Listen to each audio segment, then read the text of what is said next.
সেই পিতার সন্তানেরা যখন অপকর্ম করে তখন সেই পোস্ট থেকে নিজে রিজাইন দিতে আমরা শুনেছি। আজকে আমরা দেখেছি পিতার অক্ষমতার কথা। এই বিশ্ববিদ্যালয় প্রশাসন কত অক্ষম এবং কত অকেজ সেটা আমাদের সামনে আজকে স্পষ্ট হয়েছে। এর পূর্বেও ছাত্রদল যে সন্ত্রাসী কর্মকাণ্ডগুলো করেছে এই ক্যাম্পাসে, শাহবাগ থানায় হামলা সহ শহীদুল্লাহ হলে আগেও এ ধরনের হামলার ঘটনা ঘটিয়েছে। আমরা বারবার নিয়মতান্ত্রিক ভাবে এর বিচার চেয়েছি। আমরা সারা দেশে নিয়মতান্ত্রিকতার সাথে ছাত্রদল সহ আজকের ক্ষমতাসীন দলের যেই সন্ত্রাস সেই সন্ত্রাসের প্রতিবাদ করে এসেছি।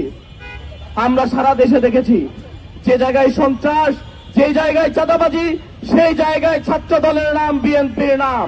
আমরা নিয়মতান্ত্রিক ভাবে এর প্রতিবাদ করতে চেয়েছি, কিন্তু তারা যখন প্রতিটি পদে পদে আমাদের উপর হামলার মতো হামলা করার সাহস দেখায়, যখন তারা আমাদের উপরে হাত তোলে, তখন আমরা স্পষ্ট করে বলতে চাই যদি এখনই তারা না থামে তাহলে আমাদেরকে এর বিরুদ্ধে যে প্রতিরোধ সেই প্রতিরোধ করে তুলতে হবে। আমরা জুলাই প্রতিরোধ করে তুলেছিলাম, আমরা আবারও প্রতিরোধ করে তুলতে জানি। আমরা ছাত্র সমাজকে আহ্বান করতে চাই, এই ছাত্রদল নতুন করে বিভিন্ন ক্যাম্পাসে গণরুম তৈরি করছে। এই ছাত্রদল নতুন করে আবার গেস্ট রুমের কালচার ফিরিয়ে আনতে চায়। আমরা আপনাদের আহ্বান করতে চাই, কারা আপনার অধিকার নিয়ে কথা বলে সেটি দেখতে শিখুন। কারা আপনার অধিকার নিয়ে কথা বলে সেটি দেখতে শিখুন। যারা নতুন করে গণরুম এবং গেস্ট রুম তৈরি করতে চায় তাদেরকে আবারও প্রত্যাখ্যান করুন, যেভাবে আপনারা প্রত্যাখ্যান করেছিলেন। প্রিয় উপস্থিতি, আমরা আজকের এই আয়োজন থেকে জানাতে চাই, ছাত্রদল যদি মনে করে তারা সন্ত্রাস করে পার পেয়ে যাবে কারণ তারা ক্ষমতায় আছে, এতটা সম্ভব নয়। আমরা দেখেছি ক্ষমতার চূড়ান্ত রূপ নিয়েও ছাত্রলীগ এই ক্যাম্পাস থেকে কিভাবে বিতাড়িত হয়েছিল। আমরা ঠিক সেভাবেই ছাত্রদলকেও বিতাড়িত করব যদি সেই প্রয়োজন আসে। প্রিয় উপস্থিতি, আমরা দেখেছি সারা দেশে ছাত্রদল বিভিন্ন ক্যাম্পাসগুলোতে গণরুম তৈরি করছে।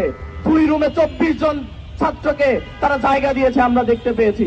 অথচ এই ক্যাম্পাসে যখন শিক্ষার্থীদের অধিকার নিয়ে আমরা কাজ করি, হল সংসদ যখন কাজ করছে, তখন আমরা দেখতে পাচ্ছি দফায় দফায় প্রভোস্টরা নির্বাচিত প্রতিনিধিদের সুপোজ নোটিশ পাঠাচ্ছে।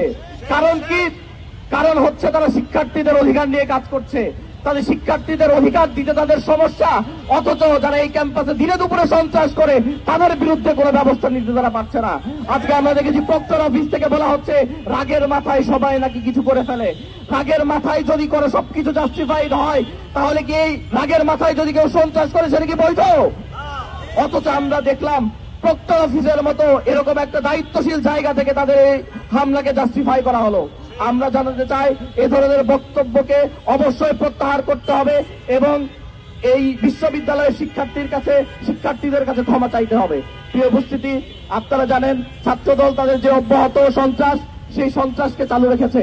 আমরা এই ক্যাম্পাসকে নিরাপদ রাখার জন্য যে ধরনের পদক্ষেপ রাখা দরকার সেই ধরনের পদক্ষেপই ভবিষ্যতে আমরা গ্রহণ করব।